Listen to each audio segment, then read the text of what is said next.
Halo, Assalamualaikum warahmatullahi wabarakatuh. Kembali lagi ketemu dengan saya. Kali ini saya akan coba membongkar modus yang mungkin udah agak lama ya, tapi masih juga banyak orang-orang atau eh, teman-teman sekitar kita itu terkena modus ini ya.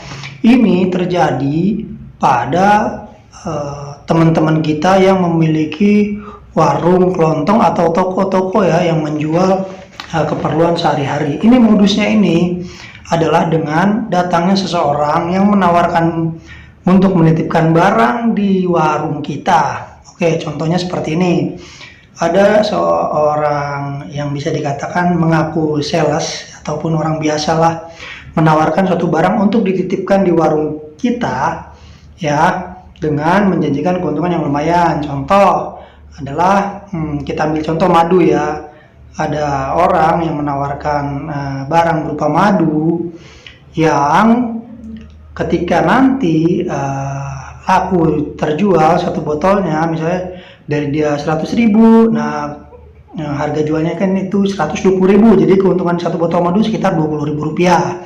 Nah biasanya orang itu akan menitipkan sekitar 2 madu, 3 madu, sampai 5 madu, itu tergantung daripada triknya dia juga ya, mau nitipkan berapa barang itu dititipkan. Biasanya cuma sedikit sih, sekitar 2 maduan lah atau 3, tidak banyak.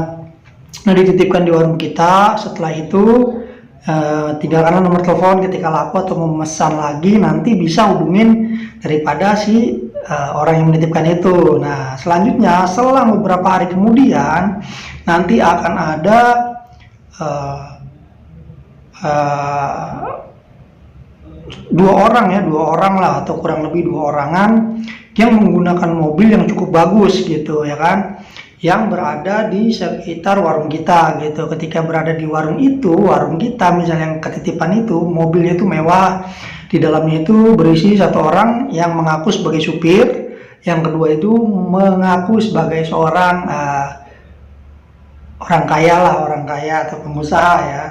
Nah biasanya itu orang yang mengaku supirnya itu akan datang ke warung, turun dari mobil, datang ke warung, bilang bos saya mau membeli madunya, mau ngeliat dulu gitu.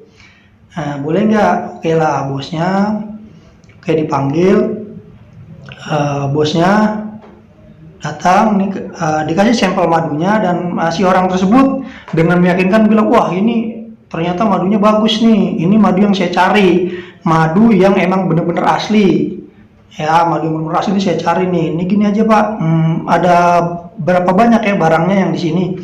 Nah pasti kan ya, secara otomatis kita akan memberikan jawaban sesuai dengan barang yang tersedia. Contohnya misalnya, oh cuma ada 2 pak, oh padahal saya butuh banyak nih, saya juga untuk jual lagi nih, ini lumayan kan kalau saya jual lagi, bapak bisa nggak kira-kira menyediakan barang misalnya misalnya sekitar 100 kilo, bapak bisa nggak, atau 200 kilo atau berapa lah yang emang sudah mereka susun gitu. Nah kira-kira bisa nggak? Oh bisa aja pak, nanti saya akan hubungin suppliernya gitu kan. Nah biasanya si orang tersebut yang mengaku bos itu akan meninggalkan, akan membeli madu itu semuanya gitu, baik 2 ataupun 5 yang tersisa di situ dibeli, dikasih uangnya ke kita, dan dia tidak mengambil barang tersebut gitu, seolah-olah menandakan bahwa dia benar-benar orang kaya. Jadi istilah kasarnya seperti modus like, subscribe, komen yang sudah saya buat itu, pancingannya seperti itu, memberikan uang dulu gitu kan, seolah-olah percaya bahwa kita itu serius, akhirnya kita terpancing gitu. Nah terus pas ketika uangnya udah dikasih dia nggak mau ngambil madunya, kan otomatis kita percaya nih dengan mobil yang bagus, setelan jas atau segala macam yang sudah dipersiapkan sedemikian rupa sehingga kita terpercaya dan terperdaya. Nah terus mereka itu minta nomor telepon kita gitu kan, ketika nanti sudah ada barangnya tolong hubungin saya gitu kan. Nah setelah itu lalu mereka pulang deh tanpa membawa barang yang telah mereka beli gitu kan, padahal uangnya udah dikasih. Jadi menipu secara pemikiran kita ya. Nah yang tadinya kita ragu-ragu kan jadi yakin gitu, karena dia aja barang uangnya aja nggak diambil kan, lumayan tuh sekitar 240 lah kalau misalnya di 120 satunya kan, atau kalau 5 kan bisa berapa, 500 lebih gitu mungkin kan, atau 600 ribu kan.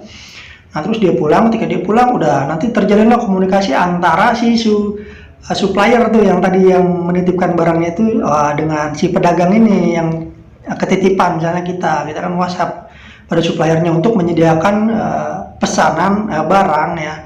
Ya, barang itu sebenarnya banyak, bisa bermacam-macam modusnya, bisa madu, bisa apapun itu jangan terkecoh ya, hanya pada madu saja, tapi yang lainnya juga bisa dijadikan semacam apa namanya, objek penipuan ya gitu. Nah, kita pesan dalam jumlah besar ya, yang dalam jumlah besar itu nanti si suppliernya ini belaga seperti ini, Pak. Sebenarnya kalau untuk dalam jumlah besar kita bisa aja memberikannya gitu, tapi harus ada DP gitu. Misalnya jumlah total barang yang kita pesan contoh 20 juta. Nah, Bapak harus DP minimal 5 juta, Pak. Gitu, sekitar 25%-nya. Nanti ketika Bapak udah DP 25%, nanti barang akan saya kirim semua, Pak. Nanti ketika udah terjual, baru Bapak setor ke saya. Wah, soalnya menjanjikan keuntungan yang luar biasa dong. Kita DP 25%, tapi kita dapat keuntungan yang lumayan gitu kan. Bapak DP dulu, ntar barang kita kirim semua.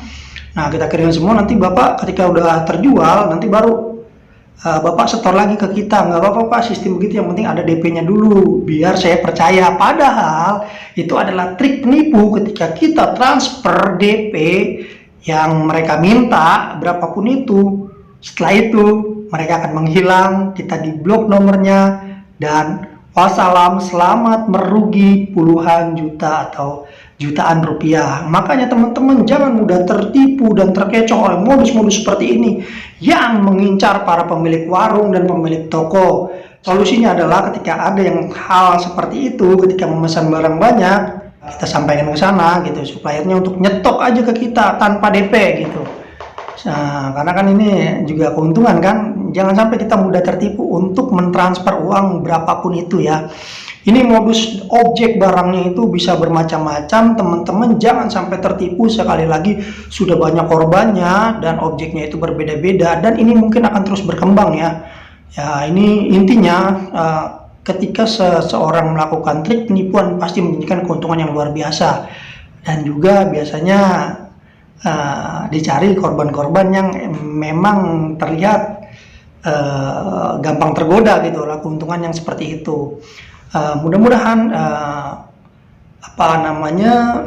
konten ini bisa bermanfaat buat teman-teman ya, di-share ke keluarga kita, ke teman-teman kita, saudara-saudara kita, lingkungan sekitar kita, agar tidak mudah terkena modus-modus seperti ini ya. Kasihan soalnya sudah banyak sekali yang menjadi korban, yang akhirnya ya kita tahu sendirilah seberapa besar sih keuntungan seorang pedagang. Mungkin itu dulu untuk konten kali ini, semoga bermanfaat. Jangan lupa di-share, di-like, di-komen agar saya bersemangat untuk tetap membuat konten-konten penipuan-penipuan lainnya. Kita bongkar bersama-sama dan kita kasih solusinya bersama-sama. Semoga bermanfaat, dan kurang dan lebihnya saya mohon maaf. Sekian dari saya. Assalamualaikum warahmatullahi wabarakatuh.